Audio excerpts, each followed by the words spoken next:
ETF index mutual funds నేర్చుకుని stock మార్కెట్లో రాణించాలనుకుంటున్నారా? వెంటనే ఈ నెంబర్కి కాల్ చేయండి. హాయ్ హలో నమస్తే, వెల్కమ్ టు సుమన్ టీవీ. ప్రస్తుతం మనతో ఉన్నారు realtor oxygen founder and CEO doctor Nandi Rameshwar Rao గారు. నమస్తే సార్. నమస్తే అమ్మా.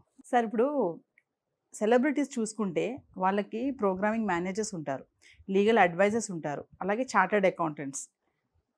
దానికి సంబంధించి వాళ్ళు ఒకరినైతే అటెంప్ట్ చేసుకుంటారు కదా సార్ ప్రతిదానికి. అయినప్పటికీ కూడా ఇప్పుడు ఈ సెలబ్రిటీస్ అనేవాళ్ళు ఇలాంటి మోసాలకి ఎట్లా చిక్కుకుంటున్నారు? మనం రీసెంట్గా చూసుకుంటే మీకు అర్థమైపోయి ఉంటుంది నేను ఏ టాపిక్ గురించి మాట్లాడుతున్నాను. రీసెంట్గా చూసుకుంటే జూనియర్ ఎన్టీఆర్ది ఒక కేసు వివాదం అయితే నడుస్తుంది. ప్రతి న్యూస్లో ఎక్కడ చూసినా అదే ఉంది. ల్యాండ్ విషయంలో మోసపోయిన సెలబ్రిటీ జూనియర్ ఎన్టీఆర్ అని చెప్పేసి.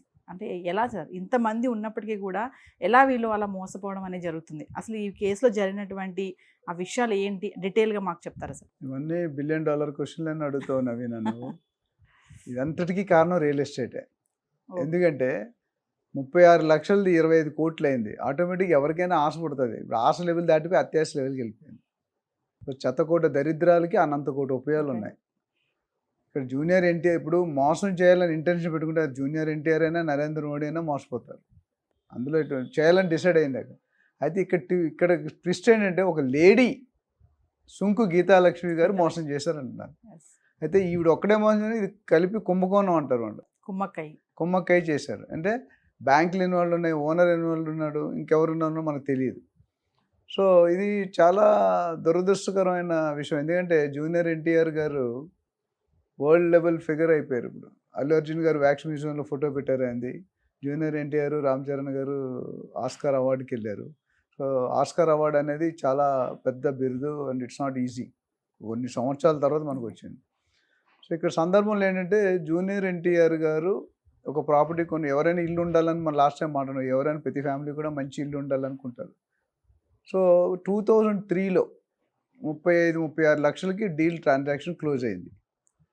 అప్పుడు ఎన్టీఆర్ గారు అడిగారంట మేడంని, అంటే ఎవరైతే ఈ సుంకు గీతాలక్ష్మి అనే ఓనర్ ఉన్నారో వాళ్ళు అడిగారు, ఏంటంటే మేడం మీ ప్రాపర్టీ మీద ఏమైనా ప్రాబ్లమ్స్ ఉన్నాయా, లిటిగేషన్స్ ఉన్నాయా, లేకపోతే బ్యాంక్ లోన్స్ ఉన్నాయంటే చాలా మంచిగా స్ట్రైట్ ఫార్వర్డ్గా నా ప్రాపర్టీ చెన్నై ప్రైవేట్ బ్యాంకులో ఒక లోన్ ఉందండి, నా ఒరిజినల్ పేపర్స్ అక్కడ ఉన్నాయి అన్నారు. ఎంత అమౌంట్ ఇది అమౌంట్ చెప్పారు. అది జూనియర్ ఎన్టీఆర్ గారు అమౌంట్ ఇచ్చాక క్లియర్ చేసి ఒరిజినల్ డాక్యుమెంట్ తెచ్చుకున్నారు. అక్కడికి ఆ ఘట్టం క్లోజ్ అనుకుంది. తర్వాత ఆయన మిగతా డబ్బులు ఇచ్చి రిజిస్ట్రేషన్ చేయించుకున్నారు. ఆయన చేయించుకున్న మేబీ 2-3 సంవత్సరాలకే, ఇది 2003 అంటే జూనియర్ ఎన్టీఆర్ గారి వయసు నాకు తెలిసి 20-22 సంవత్సరాలు ఉండాలి. ఇప్పుడు 40+ ఉండొచ్చు, నాకు తెలియదు కరెక్ట్గా, రఫ్గా 20 years ప్లస్. సో అంటే జస్ట్ మేజర్ అయ్యారు. మేజర్ తర్వాత 2-3 సంవత్సరాలు. సో అంత ఊహించి ఉండరు. ఇప్పుడు డబ్బు ఉన్న వాళ్ళకి ఆయన షూటింగు, ఆయన షెడ్యూల్స్ అవే బిజీగా ఉంటాయి. సో ఎవరినో నమ్మైనా ఉండాలి, లేదా తక్కువకి వచ్చిందని కొనేసి ఉండాలి, లేదా ఎవరో ఇన్ఫ్లుయెన్స్ చేసి ఉండాలి, లేదా ఒక ప్రీ ప్లాన్డ్గా ఈ నిరికించాలని చేసి, ఇది ఏదైనా కావచ్చు. మోసపోయే వాళ్ళు ఉన్నంతకాలం మోసం చేస్తూ ఉంటారు. అటు బిల్డర్స్ కానీ, ఇటు బిజినెస్ మెన్ కానీ, అటు రాజకీయ ఎవరైనా అవకాశం వస్తే ఎవరు వదలు కదా. అందుకని ఒక డైలాగ్ చెప్తాను, సింహం నవ్వింది కదా అని ఫోటోగ్రాఫ్ తీసుకుంటే ఫోటోలో సింహం ఉంటుంది, మీరు ఉండరు. సింహాన్ని చంపడానికి ట్రైనింగ్ కావాలి, నన్ను గెలవడానికి ప్రొఫెషనలిజం కావాలి. ఇది నా డైలాగ్. అయితే coming back to the issue ఏంటంటే, ఈయన కొన్న తర్వాత 4 బ్యాంకులు సపరేట్గా ఫోన్ చేస్తున్నాడు జూనియర్ ఎన్టీఆర్కి, ఈ ప్రాపర్టీ మీద లోన్ ఉంది మీరు క్లియర్ చేయండి అని. అయితే last 10-15 years out time period మనకు తెలియదు, అది మెయింటైన్ చేస్తూ, అంటే నేను ఎందుకు కట్టాలి, మోసం చేస్తుంది, లోన్ ఇచ్చింది మీరు ఓనర్కి ఇచ్చారు, నాకు ఇవ్వలేదు, నేను ఓనర్ దగ్గర ఉంటే. ఈయన ఏమంటే ప్రజెంట్ ప్రాపర్టీలో ప్రొజెషన్, అంటే ఎవరు ఆధీనంలో ఉంటుందో వాళ్ళు కట్టాల్సి వస్తుంది బ్యాంక్ రూల్ ప్రకారం. ఐ థింక్ ఒక డికేడ్ ప్లస్ దానికి ఈ చర్చ జరుగుతూనే ఉంది. వాళ్ళు ఫోన్ చేస్తున్నారు, వాళ్ళు నోటీస్ ఇస్తున్నారు, ఈయన ఏదో సమాధానం చెప్తున్నాడు. ఇట్లా ఇప్పుడు స్టేజ్కి వెళ్ళకపోయిన ఫుల్ పీక్ స్టేజ్కి వెళ్ళిపోయింది. అంటే ప్రాపర్టీ జప్తు చేయాలి, లేకపోతే హ్యాండ్ ఓవర్ చేసుకోవాలని. అప్పుడు జూనియర్ ఎన్టీఆర్ గారు డిఆర్టీ అనే ఒక బాడీ ఉంది, డెట్ రికవరీ ట్రిబ్యునల్, ఆ బాడీని ఆశ్రయించినట్టున్నారు. ఆశ్రయిస్తే వాళ్ళు కూడా ఈయన మీదే ఆర్డర్ ఇచ్చారు, yes you have to pay the loans, it is your responsibility, ఓనర్కి సంబంధం లేదని చెప్పారు. అప్పుడు ఈయనకి టెన్షన్ స్టార్ట్ అవుతుంది. ఆబ్వియస్లీ అంత పెద్ద ఆయన అసలు ఆయన తెలియదు కొన్నప్పుడు. తర్వాత ఇంకొక ట్విస్ట్ ఏంటంటే, ఇది 1996 నుండి ఉన్నాయంట లోన్లు. ఈయన కొనేది 2003. 1996 అంటే అప్పటికే 7 సంవత్సరాలు బట్టి ఎన్ని బ్యాంకులో తెలియదు. తీసుకున్న తర్వాత అప్పుడు ఈయన హైకోర్టుని ఆశ్రయించారు. హైకోర్టుని ఆశ్రయిస్తే వాళ్ళు ఏమన్నారంటే, మీరు ఆ డిఆర్టీ ఇంకా ఆర్డర్ ఇవ్వలేదు, ఓన్లీ డిక్లేర్ చేశారు. మీరు డిఆర్టీ ఆర్డర్ అంటే ఈ డెట్ రికవరీ ట్రిబ్యునల్ ఏదైతే ఉందో ఆర్డర్ తీసుకొని మీ దగ్గర ఈ ప్రాపర్టీకి సంబంధించిన డాక్యుమెంట్స్ ఏమున్నాయో అది మాకు సబ్మిట్ చేయండి 3వ తారీఖు లోపు. అప్పుడు మేము 6వ తారీఖు విచారణ చేసి ఏది మంచి ఏది చెడు ఎవరికి అనేది మేము డిసైడ్ చేస్తామని చెప్పారు. ఇది ఒక కథ. అయితే నెక్స్ట్ డౌట్ ఏంటంటే, అసలు ఒక ప్రాపర్టీ మీద 5 బ్యాంకులు లోన్ ఎలా ఇచ్చారు? ఇది పెద్ద ట్విస్ట్. అంటే ఈవిడ బయ్యర్ నెలగా మోసం చేసి అంతకుముందు బ్యాంక్ మేనేజర్ని కూడా మోసం చేశారు. లేదా మోసం అనవచ్చు, లేదా మ్యానిపులేట్ అనవచ్చు, లేదా మేనేజ్ అనవచ్చు, ఏదైనా వర్డ్. అయితే బ్యాంక్ మేనేజర్లు మోసం చేయడానికి బ్యాంక్ మేనేజర్ కూడా ఒక డేటా ఉంటుంది, సెంట్రల్ డేటాబేస్ సిస్టమ్ అని ఉంటుంది. అంటే అందులో ఏ బ్యాంక్ అయినా లోన్ ఇస్తే మిగతా బ్యాంక్ ఇవ్వకుండా రిఫ్లెక్ట్ అవుతుంది. అది మరి చెక్ చేసుకున్నారా, మేనేజ్ చేసినట్టు చెక్ చేసుకున్నా తెలియనట్టే ఉంటారు. ప్లస్ ఆ మేనేజర్ 2-3 సంవత్సరాల కంటే బ్యాంక్ మేనేజర్లో బ్రాంచ్ ఉండడు, తర్వాత ఎక్కడికో ట్రాన్స్ఫర్ అవుతుంది. ఇప్పుడు లేటెస్ట్ రూల్ ఏంటంటే, ఆ మేనేజర్ ఎక్కడికి వెళ్ళిపోయినా ఎవరు హయాంలో చెప్తే వాళ్ళు లోన్లు అవుతున్నారు. ఇది ఒక సిస్టమ్. అయితే జూనియర్ ఎన్టీఆర్ గారి దగ్గర నుండి లోపం ఏదైనా ఉండొచ్చు అంటే, ఎవరైనా మీరు ఇందాక అన్నట్టు అడ్వకేట్ ఉంటారు. అడ్వకేట్ పని ఏంటంటే లీగల్గా లింక్ డాక్యుమెంట్స్ చెక్ చేయాలి, ఈసీ తీసుకోవాలి, లీగల్ ఒపీనియన్ తీసుకోవాలి. చిన్న ప్రాపర్టీ అయినా పెద్ద ప్రాపర్టీ అయినా ఏదైనా సరే. సో ఈ 3 తీసుకున్నారా లేదని మనకు తెలియదు, అది ఇంకెక్కడా వెల్లడించలేదు. ఓకే, సో అది చాలా పెద్ద సబ్జెక్ట్. ఒకవేళ ఈయన తీసుకోగలుగుతానే తీసుకుంటే ఈజ్ డిఫాల్టర్. ఎందుకంటే ఆయనే చేయాల్సిన పనులు చేయకుండా తీసుకుంటే ఆయన మీద జరిమానా కానీ లేదా ఇంకేదైనా పనిష్మెంట్ కానీ ఇచ్చే అవకాశం ఉంది. ఒకవేళ ఈయన ఈసీ కనుక తీసుకొని ఉంటే, ఈసీ ఈజ్ గవర్నమెంట్ బాడీ. ఎవరు ఇస్తారు? సబ్ రిజిస్ట్రార్ ఆఫీస్ ఇస్తారు. సబ్ రిజిస్ట్రార్ ఆఫీస్ అంటే ఇట్స్ గవర్నమెంట్ ఎకనామిక్ బాడీ. వాళ్ళు కనుక ఈసీ ఇచ్చి అందులో ఇవేమి రిఫ్లెక్ట్, ఈసీ అంటే ఏంటి? Encumbrance certificate. అందులో ఈ ప్రాపర్టీ తాలూకు పుట్టుపూర్వతాలు ఉంటాయి. అంటే ప్రాపర్టీ ఎప్పుడు జనరేట్ అయింది, ఎప్పుడు మనం చూసుకుంటే హ్యూమన్ బీయింగ్స్, మీరున్నారు, మీ నాన్నగారు ఉన్నారు, మీ తాతగారు ఉన్నారు, మీ ముత్తాత, అంటే ఒక లింక్ ఎక్కడో స్టార్ట్ అయింది. ఆ లింకుల్లో ఏదైనా మిస్ అయితే లింక్లో తెలిసిపోతుంది. సో ఈసీలో ఏంటంటే ఒకవేళ దాని మీద మార్టగేజ్ ఉన్నా, ఏదైనా బ్యాంక్ లోన్ ఇచ్చినా రిఫ్లెక్ట్ అవుతుంది. ప్లస్ ఎన్నిసార్లు చేతులు మారాయి, ఎవరు కొన్నారు, ఎవరు అమ్మారు, ఎవరు కొన్నారు, ఎవరు అమ్మారు అనేది రిఫ్లెక్ట్ అవుతుంది గత 56 సంవత్సరాలుగా, 50-60 సంవత్సరాలుగా. సో ఆ డాక్యుమెంట్ తీసుకున్నారా లేదనేది ఎక్కడ క్లారిటీ లేదు. తీసుకుంటే అది రిఫ్లెక్ట్ అవ్వాలి. అది కూడా మేనేజ్ చేశారంటే ఇంక పెద్ద మీద owner. So we don't know. Manage చేయడానికి ఏదైనా పర్లేదు. ఇందాక ఫస్ట్ లైన్ సామెత చెప్పాను మీకు. అయితే ఇక్కడ 3 యాంగిల్లో బ్యాంక్ వాళ్ళ దగ్గర నుండి డెఫిషియన్సీ ఉంది, ఓనర్ దగ్గర నుండి ఓనర్ దగ్గర డెఫిషియన్సీ చెప్పలేదు.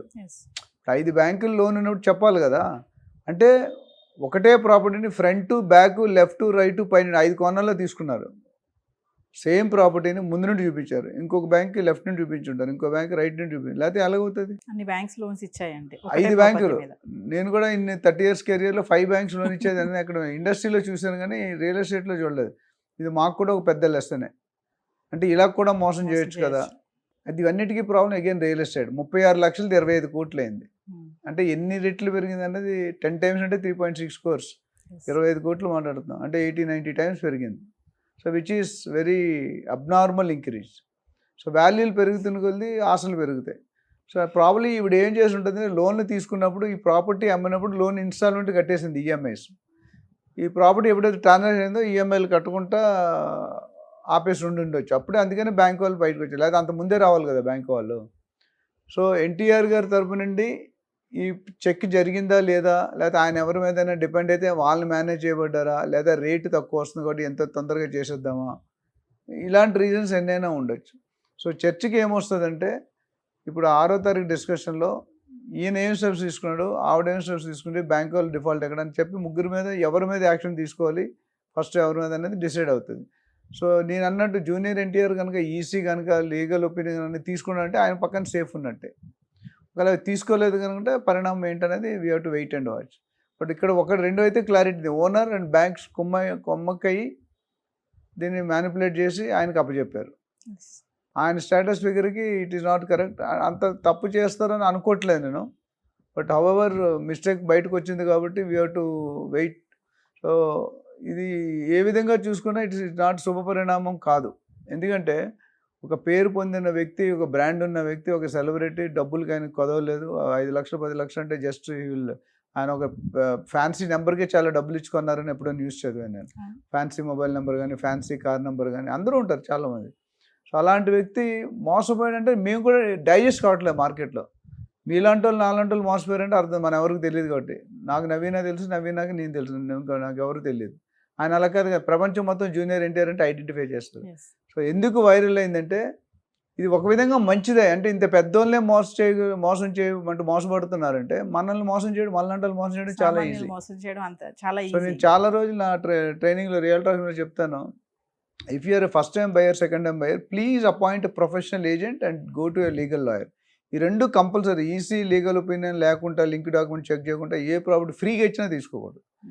దానికి ఉన్న ప్రాబ్లం మీకు చుట్టుకుంటాయి. ఇప్పుడు ఎగ్జాంపుల్, లైవ్ ఎగ్జాంపుల్, ఒక్క ప్రాపర్టీ మీద 5 బ్యాంకులు లోన్ ఇచ్చాయంటే it is degrading system to the banks also. ఇచ్చిన గవర్నమెంట్ బ్యాంక్స్ ఇచ్చాయి, SBI, Oriental Bank of Commerce, IndusInd Bank ఏవో ఇచ్చారు 5 బ్యాంకులు. సో ఇవన్నీ చూసుకుంటే కనుక we can only wish good luck to junior NTR and 6. మనమైతే ఏం చేయడానికి లేదు, మనం వెయిట్ అండ్ వాచ్ చూడాలి. బట్ డెఫినెట్గా ఇది ఒక లెసన్. మిగతా సెలబ్రిటీస్ కానీ, మిగతా స్పోర్ట్స్ స్టార్స్ కానీ, ఎవరైనా పెద్దవాళ్ళు ఉంటే కనుక ఇది ఒక లెసన్గా తీసుకొని నెక్స్ట్ టైం ఇలాంటి విషయాల్లో జాగ్రత్త పడి, ఆల్వేస్ ఇప్పుడు బ్రోకరు లేదా కన్సల్టెంట్ అడ్వైజ్ చేస్తే 1-2% ఇవ్వాలని మనం వెనకాడదాం. నేను ఆల్వేస్ చెప్తాను, మీరు 1-2% చూసుకుంటే 98% పోతుంది. ఇక్కడ జరిగింది అదే. ఇప్పుడు చూస్తుండగా సూది పోనీయం, చూడకుండా ఏనికి పోయినా వదిలేస్తాం, మనకు తెలియదు. కాబట్టి ఇక్కడ జరిగింది అలాంటిది ఏదో జరిగింది. అయితే ఇవన్నిటికీ హైలైట్ అంటే సుంకు గీతాలక్ష్మి ఎవరో, ఆవిడకి ఏం నాలెడ్జ్ ఉందో, ఏం క్వాలిఫికేషన్, ఆవిడని అప్రిషియేట్ చేయాలి. ఎందుకంటే అంత డేరింగ్ చేసి జూనియర్ ఎన్టీఆర్నే మోసం చేయాలి, అంత డేర్ చేసినట్టే. ఇది జనరల్గా ముఠా అంటారు కదా, it is not one man show. అది క్లారిటీ. వెనకాల ఎవరున్నారు, పెద్దవాళ్ళు ఉన్నారా, చిన్నవాళ్ళు ఉన్నారా అని పక్కన పెడితే there is definitely a big team behind the scene. తెర వెనకాల డైరెక్టర్ అటువంటి, ఇక్కడ కూడా ఎవరు డైరెక్షన్లో నడిచారు ఈవిడ, లేదా ఈవిడ ఎవరైనా ఫోర్స్ చేస్తున్నారా, ప్రెజర్ చేస్తున్నారా తెలియదు, ఈవిడికి అప్పులు ఉన్నాయి, వీ డోంట్ నో. అది మనం only we have to predict, assumption and presume. So ఇవన్నీ దృష్టిలో పెట్టుకుంటే కొనుక్కునే వాళ్ళకి ఇది ఒక పెద్ద గుణపాఠం. ఆల్రెడీ మనం చూసాం సాహితీ అనే స్కాము, జేబీ బిల్డర్స్ అనే స్కామ్, కొన్ని బిల్డర్స్ స్కామ్స్ ఆల్రెడీ చూస్తూనే ఉన్నాం. ఇవాళ కూడా లేటెస్ట్గా ఒక ఏసీపీ పట్టుబడ్డారు, ఉమామహేశ్వరరావు గారు అని. ఇది కూడా సాహితీకి మించిన కేసులు అని. సో ఇవన్నీ కూడా ఏంటంటే not good for growing society. మన ఎకానమీ డెవలప్ అవుతుంది. ఇప్పుడే హైదరాబాద్కి ఒక మంచి పేరు వస్తుంది. అందరూ కూడా రియల్ ఎస్టేట్ డెస్టినీ హైదరాబాద్నే చూసుకుంటారు వరల్డ్లో, ఎంటైర్ వరల్డ్లో. ఇది పరిస్థితి. So at the end of the day we will wish Junior NTR a good luck, and he has to expecting that he has to come out with hassle-free problems. Thank you, sir. Thank you. Suman టీవీలో మీ personal and business promotions కోసం కింది నెంబర్కి contact చేయండి.